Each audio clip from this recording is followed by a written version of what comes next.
ሰላም ሰላም ንዕኒቱ ተኸታተልቲ ከመይ ኣለኹም? ኣነ ሰላም ኣለኹ እግዚኣብሔር ይመስገን። በብዘለኹምዎ ሰላምኩም ብዙሕ ትርፊ የለለይ ኩራት ሕዋቴ። ሓደሽቲ ዝኾንኩም ሰብስክራይብ ብምግባር ቤተሰብ ኩኑ። ቤተሰብ ዝኾንኩም ደሞ ሸር ላይክ ናገበርኩም ምትዋዕኩም ኣይፈለኒ ኩለኩም ይፈቲ። ሽምባር ሎሚ ድሞ ከምቲ ልሙድ ሓፃር ሞራላዊት ዛንታ እየ ሒዘልኩም መፅየ ዘለኹ። ሓፃር ሞራላዊት ዛንታ ናይ ተዕርኽ ዘይብሉ ጽምዋ ዝመልኦ ዝመስል ህይወት ዝነብር ዝነበረ ሽማግለ ሰብኣይ ግን ከዓ ጽምዋ ዘይነበሮ ዛንታ እየ ሒዘልኩም መፅየ ማለት እዩ። ኩራት ሕዋተይ ናብኡ ከብለኩም ሓቢርኩም ንጽንሑ። ካብ ዕለታት ሓደ እዋን እዩ መዓልቲ ኣዕሮኽ ዝበዓለሉ መዓልቲ ነበረ። ሓደ ሃብታም ሰብኣይ ኣብ ቅድሚ ገዝኡ ድማ ከምዚ ዝብል ጽሑፍ ኣንቢሩ ነበረ። ጽባሕ መዓልቲ ዕርክነት እዩ።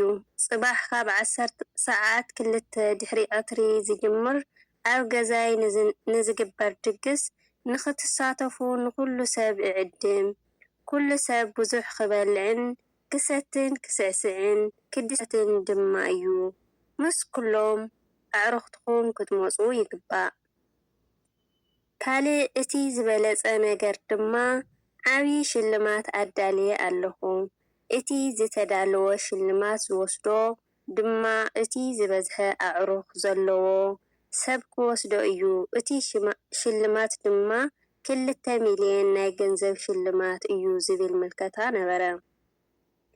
ነዚ ምልከታ ዝተዓዘቡን ዘንበቡን ህዝቢ እቲ ዓዲ ኩሉ ንጽባሒቱ ኣቐዲሞም ካብ ፍርቂ መዓልቲ ጀሚሮም ብዙሓት ሰባት ናብ ገዛ እቲ ሃብታም ሰብኣይ ብኣእላፋት ዝብዝሖም ክኣትዉ ጀመሩ። ምስ ኣዕሩኽቶም ብታሕጓስን ብድምቀትን ተኣኪቦም ነቲ ዝተዳለወሎም በረከት ክቋደሱን ጀመሩ። ካብቲ ድግስ ዝወፀ ዓው ዝብል ሙዚቃ ስለ ዝነበረ ኩሉ ሰብ ኣብ ሳዕስዒትን ዕልልታን ደሚቑ ይሕጎስን ይስዕስዕን ነበረ።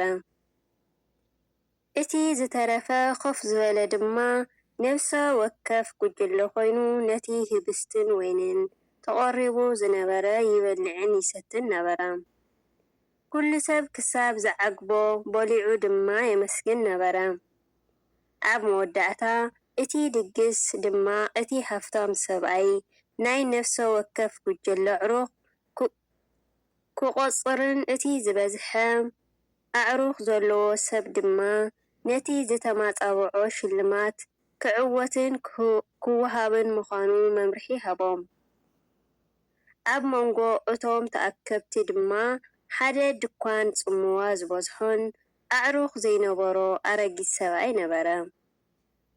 ጽልምት ዝበለ ገጽ ዝውንን ብዝመስል መንፈሱ በይኑ ደው ኢሉ ንሳዕሳዕቲ ይዕዘብን ነበረ። ብሰንኪ እዚ ድማ እቶም ብበዝሒ ኣዕሩኽ ዝተረኸቡ ሰባት የላግጹሉን ይድንግጹሉን ምሽክናይ ዝኾነ ኣዕሩኽ ዘይብሉ እናበሉ የባጭውሉን ነበሩ። ሓደ ካብኣቶም ድማ ብቓና ላግፂ ሕሹኽ በሎ፣ እንታይ ደኣ ኣብቲ ፀግዒ ንበይንኻ ኮፍ ኢልካ ኣዕሩኽ የብልኻን ዲኻ በሎ። ኣንታ ጽምዋ ዝበልዐካ ኣረጊት ሰብኣይ ኣብዚ ቤት ኣዕሩኽ ዘይብልኻ እንታይ ትገብር ኣለኻ? እዚ ቤት ዝእንገደሉ ዘለኮ ነቶም ብዝሒ ኣዕሩኽ ዘለዎም ሰባት ሽልማት ንምሃብ ዝተዳለወ እዩ በሎ። ብሓቂ እዚ ድግስ ንበይኖም ዝነብሩ ዝመጣጠን ይመስለካ ድዩ በሎ። ይኹን እምበር እቲ ጽምዋ ዝዓብለሎ ኣዕሩኽ ዘይብሉ ዝመስል ሰብኣይ ግን በዘን ናይቲ ሰብ ቃላት ስለ ዝተተንከፈ ኣብ ልቡ ኣዕሚቑ እናጸለየ ስቕ ኢሉ ኣብ መንበሩ ብኽብሪ ተቐሚጡ ትዕዝብቱ ቐጸለ። ሽዑ ምብላዕን ምስዕሳዕን ጉጅለታት ምስ ተዛዘመ እቲ ነቲ ድግስ ዝኣንገደ ሃብታም ሰብኣይ ንቕድሚት ወፂኡ ከምዚ በለ፣ እቲ ዓብዪ ሽልማት ዝወስድ እቲ ንበይኑ ደው ኢሉ ዘሎ ኣረጊት ሰብኣይ እዩ። ብድምርን ብ100 ዕጽፊ ኣዕሩኽ ኣለውዎ በሎም። እዚ ንምእማኑ ዘጸግም ዓቢ እዩ። ዝለዓለ ቁጽሪ ኣዕሩኽ ኣለውዎ፣ ንነፍሱ ድማ 2,000,000 ጥራሕ እዩ ተዓዊቱ። እንኳዕ ሓጐሰካ በሎም። በዚ ነገር እዚ ኩሉ እቲ ኣብቲ ኣዳራሽ ዝነበረ ዕዱም ሰብ ተገሪሙ ነቲ ጽምዋ ዝመልኦ ኣረጊት ሰብኣይ ብድንግርግርን ምግራምን ኣትኲሩ ጠመቶ። ሽዑ ካብቶም ዕዱማት ነቲ ነገር ዘይተዋሓጠሉ ሓደ ሰብ ከምዚ ክብል ሓተቶ፣ "ኣዕሩኽ ዘይብልኻ ግን መጺኻ ከመይ ጌርካ 100 ኣዕሩኽ ስለ ዘለካ ሽልማት ተዓዊትካ?" በሎ። እቲ ኣረጊት ሽማግለ ሰብኣይ ፍሽኽ ኢሉ ከምዚ በለ፣ "ምስ ኣምላኽ ዕርክነት ክትሃንጽ ከለኻ መላእኽቱ ኣብ ጎንኻ ደው ኢሎም ቁጽርኻ ክውስኹ ይልእኽ።